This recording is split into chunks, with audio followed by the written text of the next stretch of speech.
It was supposed to be an easy trip. A weekend in the wilderness. Just me and 4 friends. Dan, Sophie, Tyler, and Nate. We'd planned it for weeks, mapped out the route, packed everything we needed. We weren't amateurs. We had done this before, but none of that mattered, because the forest doesn't care how prepared you are. The first day was perfect. The weather was crisp, but not too cold. The trees stretched golden and red under the autumn sun.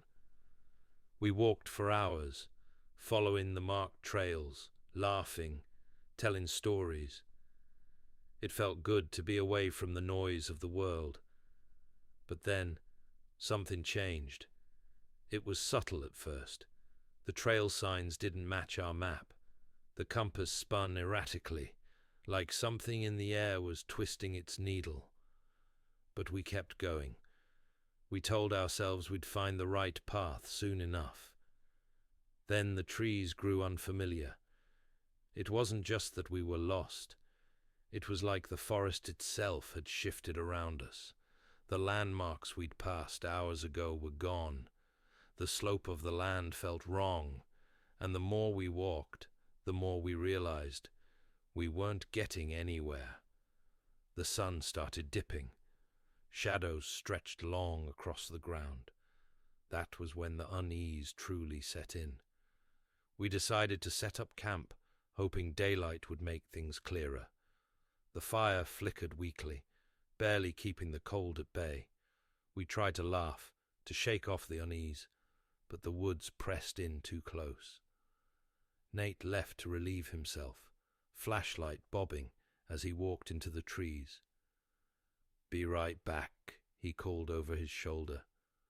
But he never came back. At first we thought he was messing with us, but minutes stretched long, and he didn't answer when we called. Dan grabbed a flashlight, muttering curses, and stomped off after him.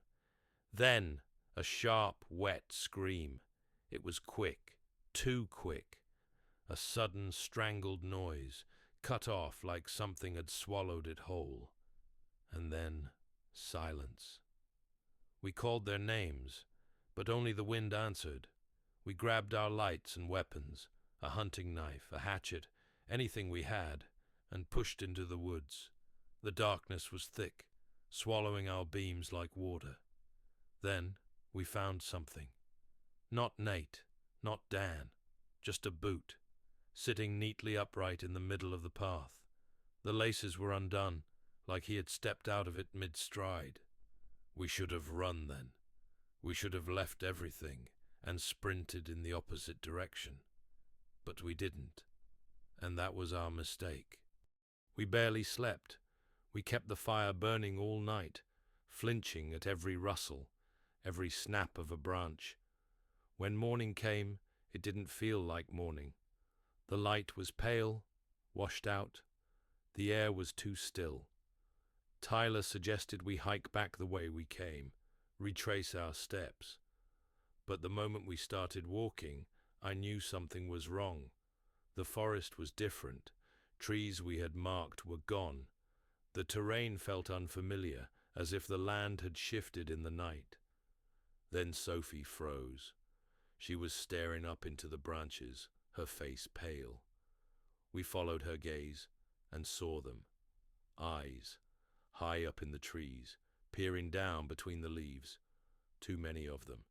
They blinked, not in unison, but in a ripple, like something enormous was curled in the canopy, watching.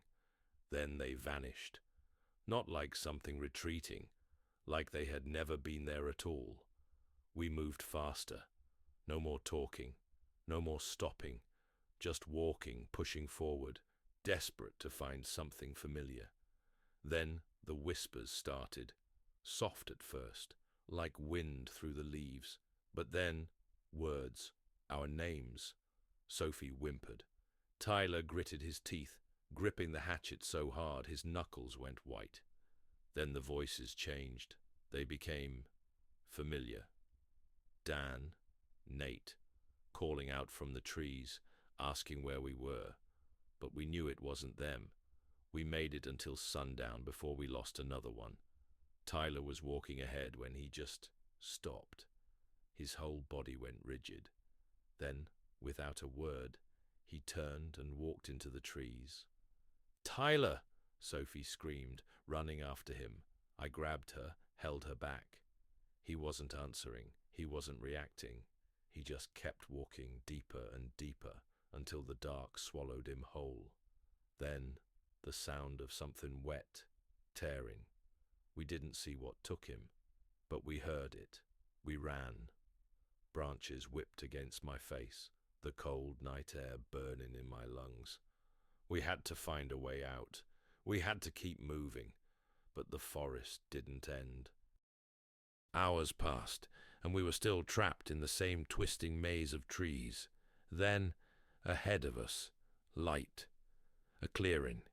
Relief surged through me. But Sophie, she started shaking her head. "No," she whispered. "No, that's not right." She was correct. The clearing was the same one we had camped in the night before. We had been running in circles. Sophie was crying. I tried to comfort her, but what could I even say? Then, she just stopped.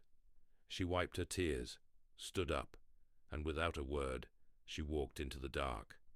I ran after her, grabbed her arm, tried to pull her back. She turned and smiled, but it wasn't her smile. Something had hollowed her out, worn her skin like clothing. "You were never meant to leave," she whispered. Then she was gone. I'm the last one left. There's no sky anymore, no stars, just the trees stretching forever, and the whispers. They're inside me now. I don't know if I ever left the forest. Maybe I never will. Because it doesn't matter which way I run. I always end up back here, back where it's waiting for me.